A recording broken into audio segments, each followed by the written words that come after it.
Bueno, entonces terminen de copiar esto. Bueno, entonces lo de la Bahía de Cochinos. Los cochinos eran prácticamente los estadounidenses. Era el lugar donde aparcaban, bueno, donde llegaban los barcos de los estadounidenses, donde llegaban a Cuba a vacacionar o bueno, a entrar a los casinos, etcétera. Entonces por eso se le llamó la Bahía de Cochinos. Bueno, ya terminaron de copiar.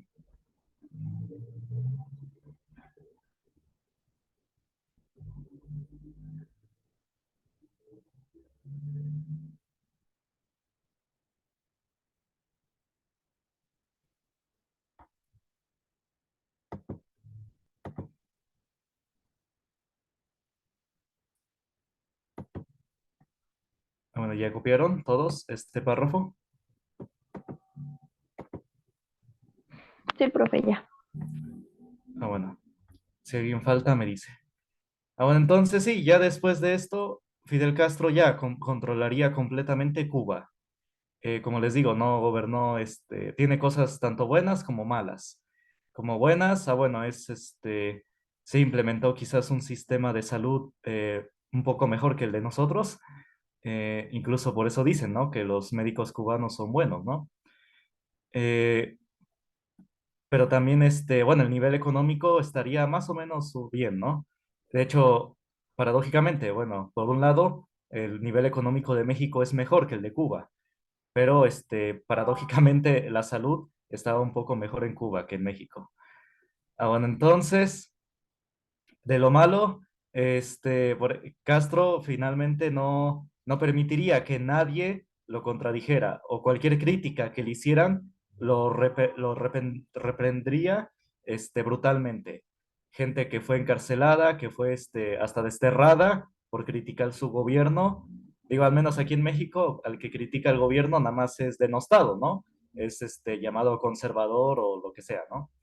Pero allá en Cuba sí, lo desterraban, lo encarcelaban, hasta un poeta ahí en Cuba que criticaba al gobierno de Fidel Castro, fue obligado a comerse sus palabras, bueno, literal, su libro, bueno, sus ahí apuntes, sus poemas, lo obligaron a que se los comiera, las hojas de sus libros, en la plaza pública, ahí frente a todos.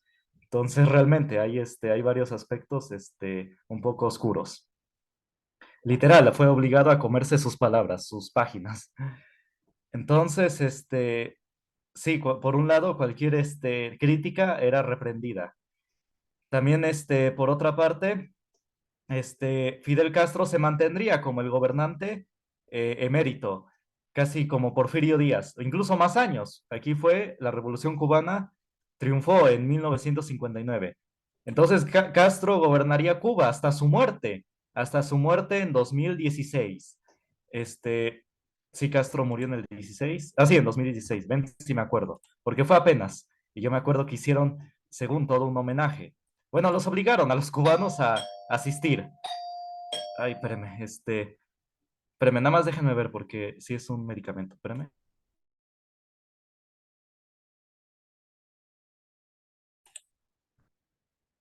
Espérame, voy a habilitar la compartición para que...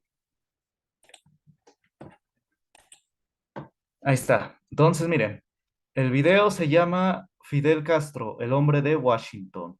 Entonces, sí, como les digo, Castro no fue así como, digamos, muy independiente, sino que fue apoyado también por un sector, una fracción de Estados Unidos. Aquí, por ejemplo, vemos a Fidel Castro dándole la mano, ¿no? Muy, muy amigablemente a este señor. Este señor se llama David Rockefeller. Fue, porque ya murió, uno de los hombres, o el hombre más rico del mundo, de hecho, no es Carlos Slim, sino que fue este hombre. Carlos Slim, digamos que se quedaba muy corto en riqueza al lado de este hombre. Estos son parte de los súper ricos, digamos, de una riqueza que no nos imaginamos.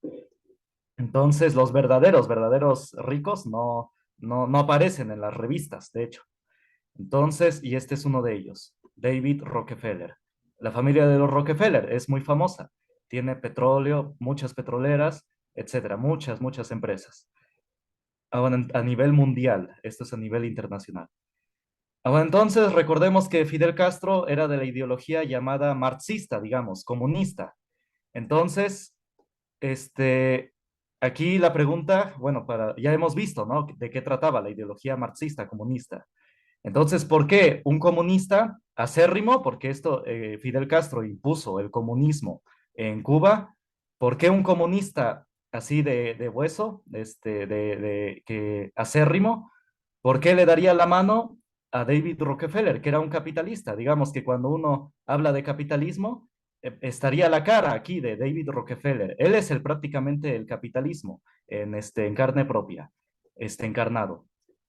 Entonces, aquí ya vemos una contradicción evidente. Vemos a Fidel Castro, comunista, con David Rockefeller, capitalista, la cara del capitalismo o la carne del capitalismo. Entonces, sí, vamos a ver cómo fue este apoyo, cómo fue este desarrollo, esta alianza. Entonces, vamos a empezar aquí. Espérenme, voy a adelantarlo. Entonces empieza con, primero, el asesinato de Eliezer Gaitán. Vamos a ver quién fue en el 48. Y después, efectivamente, cómo Castro fue apoyado desde el Departamento de Estado, por una fracción, como digo, de ellos, de Estados Unidos. Vamos a ver.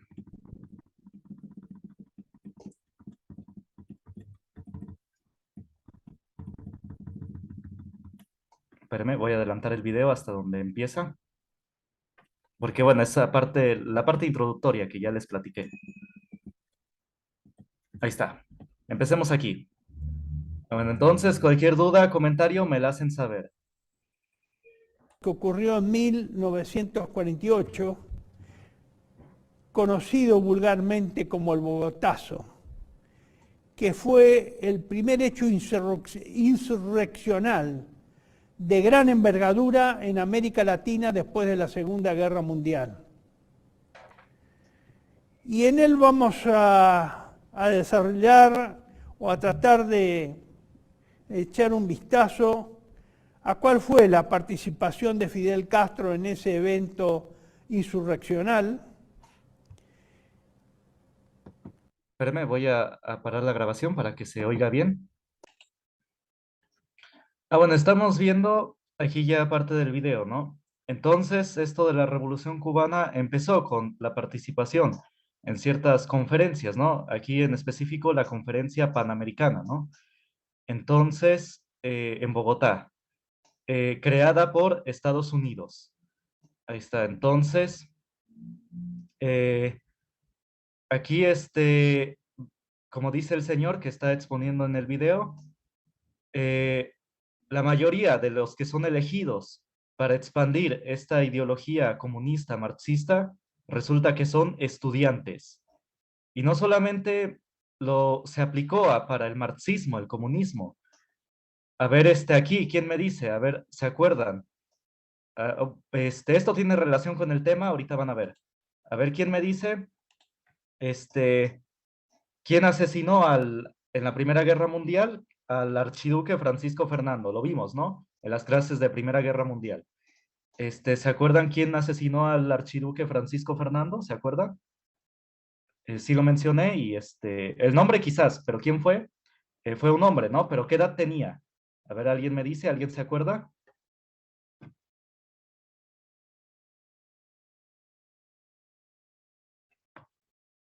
¿Qué edad tenía el hombre que asesinó al archiduque Francisco Fernando? Que fue el motivo por el cual se desató la Primera Guerra Mundial.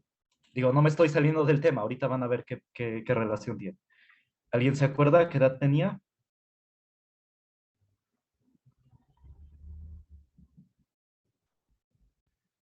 Bueno, entonces resulta que tenía 21 años. El que asesinó al archiduque Francisco Fernando y que ese asesinato provocaría la Primera Guerra Mundial, fue perpetrado ese asesinato por un joven de 21 años. Entonces, vemos cómo los jóvenes son utilizados para imponerles una cierta ideología y que esa ideología resulte casi en una guerra, ¿no? Que sean guerrilleros, que sean parte de un conflicto. En el caso del archiduque Francisco Fernando no fue el comunismo, sí, este joven que asesinó al archiduque no era comunista, no era marxista, pero era parte de una ideología de un partido que se llamaba La Mano Negra en Serbia, porque ahí fue donde fue el asesinato, en Serbia. Entonces vemos un patrón aquí, como cuando un grupo quiere imponer un cierto sistema o provocar un conflicto, como fue la Primera Guerra Mundial, cómo son utilizados los jóvenes. Y también esto se repitió con el marxismo, con la Revolución Cubana, como jóvenes de universidades, y también esto pasó en México en el 68, como los jóvenes son utilizados para enviarlos prácticamente a un conflicto o que sean parte de un conflicto que puede que entiendan o que no entiendan. A lo que voy, a lo que quiero que se entienda es que, pues sí, que se cuiden como jóvenes, ¿no? De las ideologías, porque vemos que durante la Primera Guerra Mundial, durante esto del comunismo, el marxismo, la Revolución Cubana y lo que sería México del 68 y varias partes de América, cómo los jóvenes fueron manipulados para defender una ideología que quizás no entendían o una ideología que vendría a dañar a sus países, que vendría a dañar a México, vendría a dañar a los países respectivos donde se incrustó, donde penetró, en Chile, en Argentina, en Colombia, en Venezuela, etc. Entonces sí, los jóvenes son ¿cómo se dice? Un objetivo de las personas que quieren imponer una revolución. Saben que los jóvenes, pues casi por definición, por su juventud, son los que perpetuarían, ¿no? Esa revolución. Entonces, cuídense mucho de las ideologías. Es lo que mucho he querido enseñarles en mis clases. Ustedes fórmense, estudien mucho, fórmense un criterio propio para cuidarse, ¿no? De los maestros que a veces, digo, como les he dicho, ¿no? En carreras como Derecho, Contaduría, digo, al menos en la UATJO, así pasa. Y me imagino que en las demás universidades, de hecho, sí pasa en muchas universidades, en la UNAM, en el ITAM, en muchas, muchas les imponen luego en primer semestre que según el marxismo o les quieren imponer el capitalismo, etcétera, cualquier ideología o el feminismo, se las quieren imponer ya como verdad. Entonces, eso hay que cuidarse mucho hoy en día. Antes a los jóvenes de su edad o a los niños se les pegaba, ¿no? Y eso está mal, está completamente mal. Pero ahora se les violenta de una peor manera con las ideologías. A los niños, a sus hermanitos, cuídenlos mucho, porque ahorita en este caso, con los libros de texto de primaria, se les va a imponer la ideología de género. Ya hemos platicado de esa ideología, entonces sí, a los que tengan hermanitos en la primaria, cuídenlos mucho. Entonces sí, vemos cómo los soldados principales para imponer una revolución o los objetivos, pues son los jóvenes. Y en este caso así fue con el Che Guevara.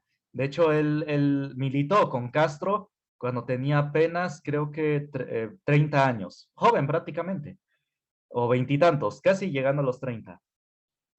Entonces, y vemos aquí varios jóvenes que participaron en esta conferencia y que prácticamente serían los que dirigirían la Revolución Cubana, apoyados por Estados Unidos. Bueno, vamos a seguir viendo. El segundo de la... Espérame, voy a quitar la grabación. De todos modos voy a compartir esto. Y vemos que aquí está, aquí surgió, ¿de dónde surgió Castro? De estas personas, estos jóvenes, de una federación estudiantil universitaria. Entonces vemos cómo en la universidad es donde se implementa todo este sistema, toda esta ideología. Entonces, lamentablemente, la universidad, por un lado, sí te prepara para ser profesionista, pero por otro lado, en ciertas carreras, los ideologizan a los chavos, a los jóvenes, los hacen prácticamente guerrilleros para una cierta ideología. Esto es muy lamentable. Actualmente prácticamente los están haciendo guerrilleros para el feminismo, para la ideología de género. Entonces, antes era para el comunismo, para el marxismo, pero ahora es para el feminismo, para la ideología de género. Y esto surge lamentablemente, muy lamentablemente, en muchas universidades, del ámbito de la universidad. Bueno, continuemos.